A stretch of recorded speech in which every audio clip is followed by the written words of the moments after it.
এই জায়গাটাতে লাউয়ের গাছ, তারপরে কলার গাছ, বিভিন্ন ধরনের গাছপাছরা গাছগাছালি লাগায় রাখছি। আসলেই সবজি গাছও আছে এই ক্ষেতটাতে। অনেক ধরনের গাছগাছালি গাছ লাগাইছি, যেগুলো কিনা আমার অনেক আনন্দ লাগে, কারণ এটা একটা ফলের গাছ, আমড়া গাছ। যখন বিকালবেলা হয় তখন আমি এটার চতুর্পাশ দিয়ে ঘুরি, আপনাদেরকে ঘুরে দেখাইতেছি।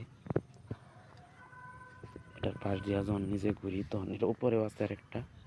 আসলে নিজের কাছে অত্যন্ত ভালো লাগে, কারণ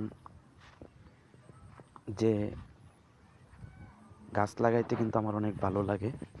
যে কোনো সবজির গাছ বা যে কোনো একটা গাছ। আর এই দিক দিয়ে হইতেছে বিশাল বড় বড় ক্ষেত, ধানের জমি। আর এদিক দিয়ে আরেকটা জায়গা, এই জায়গাতেও লাগানো হয়েছে।